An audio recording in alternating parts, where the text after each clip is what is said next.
Magandang gabi po sa ating lahat. Ito po ang inyong lingkod, Pastor Romeo Olaso, ng Pateros Evangelical Church. Nandito po tayo sa ating panggabing online service. Ang pag-uusapan po natin ay regarding sa victory. Siguro lahat naman po tayo gusto natin ng victory sa buhay po natin.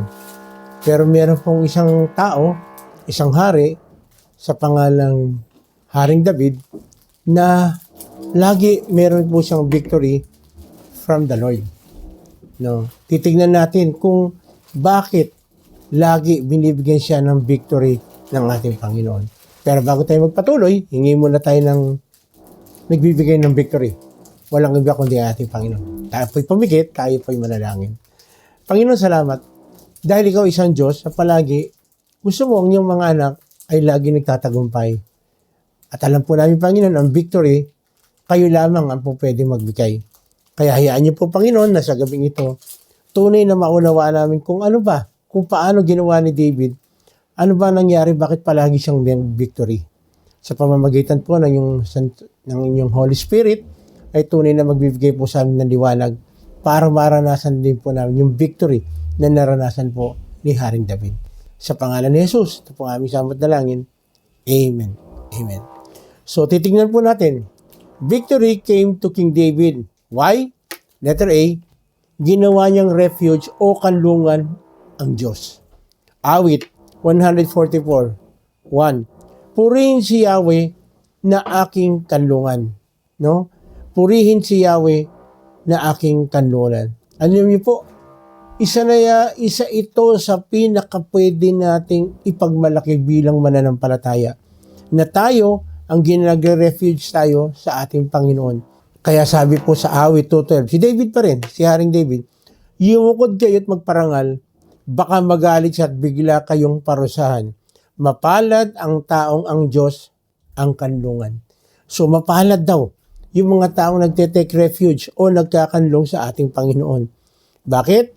Kasi palagi merong victory na ibibigay. Simple, yumuko, magbigay parangal, para ang ating Panginoon ay matuwa sa atin. Pangalawa, na ginawa ni David, no? Bakit meron siyang tagumpay?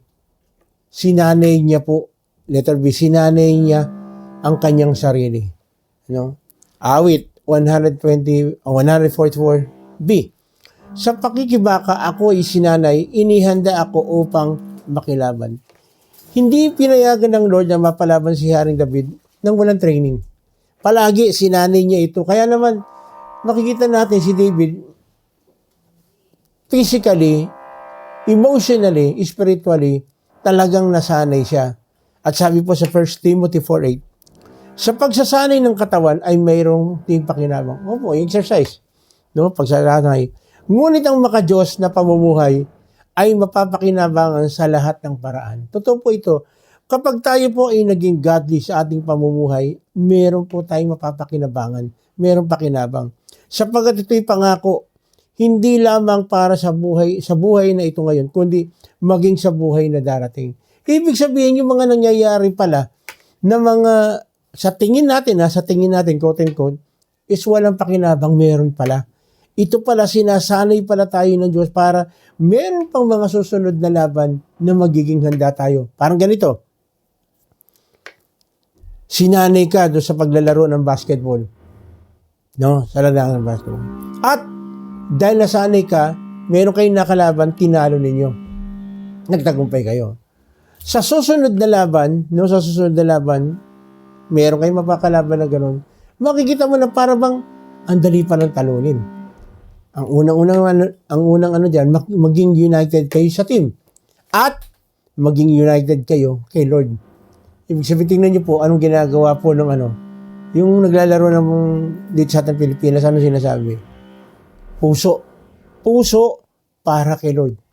Kaya nagkakaisa, merong tagumpay. Lahat ng dumating na laban ni David, hindi siya natinag dahil sinanay siya ni Lord sa lahat ng klase ng laban sa buhay. Yung nangyayari sa atin, nahihirapan tayo. Akala natin, pinahirapan tayo. No.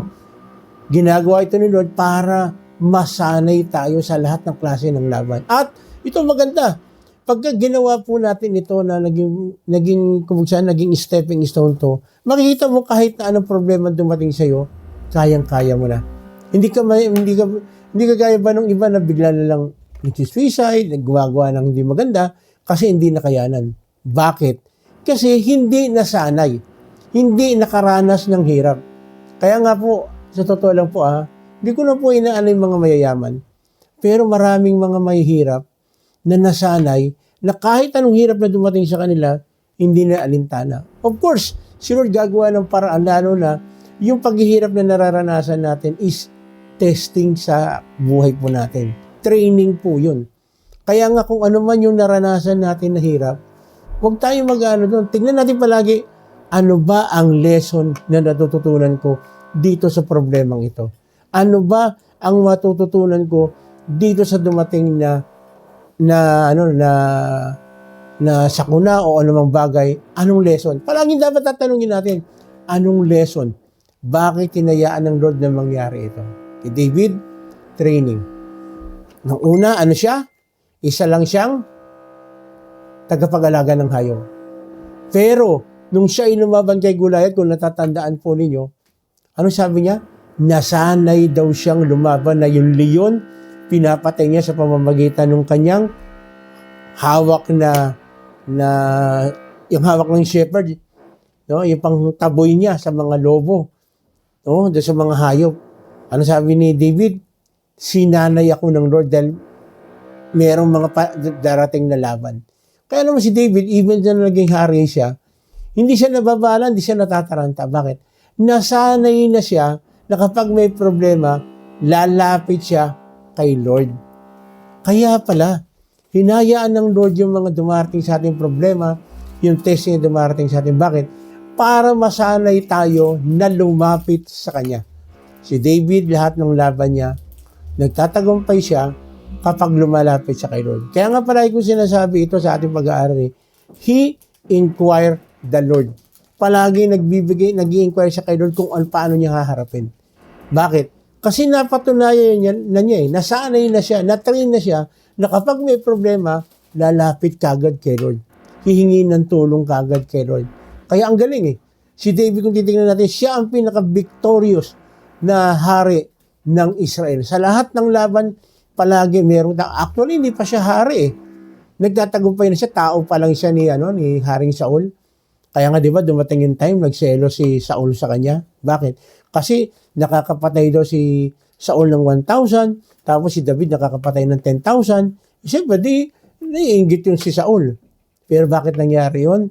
Kasi unti-unti tinitrain ng Lord si David sa marami pang laban na haharapin. Tayo rin, ganun din. Pangatlo, bakit mayroong victory si David sa lahat ng kanyang laban? Nag-trust fully siya kay Lord. Nagtiwala ng tunay kay Lord. 144 verse 2, matibay kong muog at tagapagligtas at aking tahanang hindi matitinag. Tingnan niyo po, sabi niya, muog niya, tagapagligtas niya, at hindi siya matitinag dahil kasama niya si Lord. Tagapagligtas kong pinapanaligan, nilulupig niya sakop kong mga bayan. Kasi po, noong panahon na yon, may mga tinatag po, nagka-conquer po sila ng mga bayan. At sinabi rito, si Lord ang naglulupig, tumatalo sa mga kalaban ni David. Ibig sabihin, nagtitiwala siya ng tunay kay Lord. Nagpupuli trust siya sa ating Panginoon. Kaya pala sinabi pa niya sa awit 59:9, Ikaw, Panginoon, ang aking Diyos, aking kalakasan. Ikaw ang mogo at aking kanluran. Maraming laban na inirap si Haring David, lagi siyang nagtatagumpay dahil kasama niya si Lord. Gaya po kay David, habang tayo ay nandito sa mundo ito, madami po tayong laban na haharapin. Pero merong assurance of victory.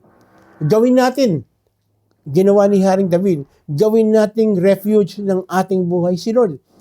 Huwag tayong mabahala sa mga problem at struggles, for this is part of training from God. Of course, meron din talagang pag-aaral at training na pwede nating puntahan para tayo ay maging matibay at maging handa sa all kinds of war. Let us trust fully our Lord Jesus Christ. Kapatid, Sa gabing ito, isipin nating mabuti.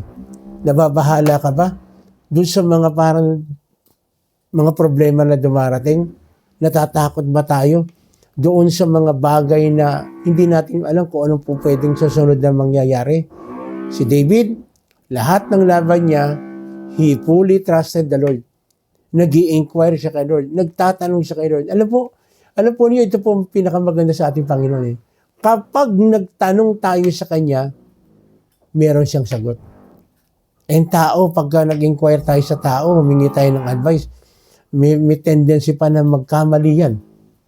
No? May tendency pa na magkamali. Pero kapag kay Lord, tayo lumapit, humingi tayo ng advice, nagpasama tayo sa Kanya, makikita natin kung paano bibigyan niya tayo ng victory doon sa mga problema o dito sa laban na hinaharap natin.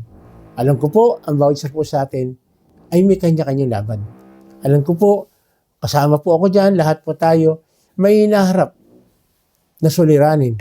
May hinaharap na mga bagay na talaga hindi natin makakaya talaga.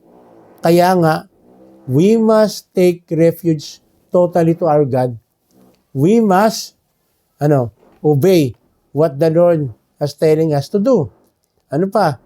Masanay tayo pagka meron tayong na-encounter na problem, magpasalamat tayo kay Lord. Hingin natin sa Kanya, Lord, ano ba ang gusto mong matutunan ko sa laban na ito? That's nagpapatunay na tayo ay lubos na nagtitiwala kay Lord. Kapatid, sa mga oras na ito, di ko alam kung anong pinagdadaanan mo. Pero, ang sabi ng salita ng Diyos, kailangan lang natin lumapit tayo sa ating Panginoon, mag-take refuge tayo sa Kanya, at huwag tayong mabahala. Kung ano man yung hinaharap natin ngayon, magtiwala tayo kay Lord, tutulungan niya tayo. At salamat dahil yung mga bagay na yan na ating hinaharap, isang kaparaanan to para matrain tayo kung paano natin bibigyan ng solusyon ng problema. Of course, sa sarili nating karunungan, kaalaman, hindi natin makakaya. Pero gayahin natin si David. Sa lahat ng war, sa lahat ng problema, he inquired the Lord. Kaya sa gabing ito, titignan natin, tayo lalapit sa ating Panginoon. Gusto mo ba ng maging victorious ka sa lahat ng laban mo? Gusto ba natin na makaranas tayo ng totoong tagumpay galing sa ating Panginoon? Tama ang ginawa mo, kapatid. Nakapanood ka ngayon, tutulungan tayo ng Diyos. Tutulungan tayo ng Diyos. Kaya hihilingan kita sa mga oras ito, pumikit ka, tayo mananalangin, at hihingi tayo sa ating Panginoon ng victory sa lahat ng problema na ating hinaharap. Manalangin po tayo. Panginoon, salamat po ng marami. Muli, binibigyan mo po kami ng encouragement, kagaya kay David, na ang dami niyang hinarap na laban. Of course, may mga laban siya na hindi siya nagtagumpay. Ang reason? Hindi siya nagtanong sa iyo. Hindi niya kinonsulta sa inyo.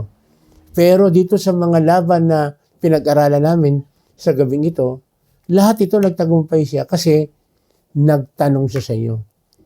Nag-take refuge siya sa iyo. Nagkanlog siya sa iyo.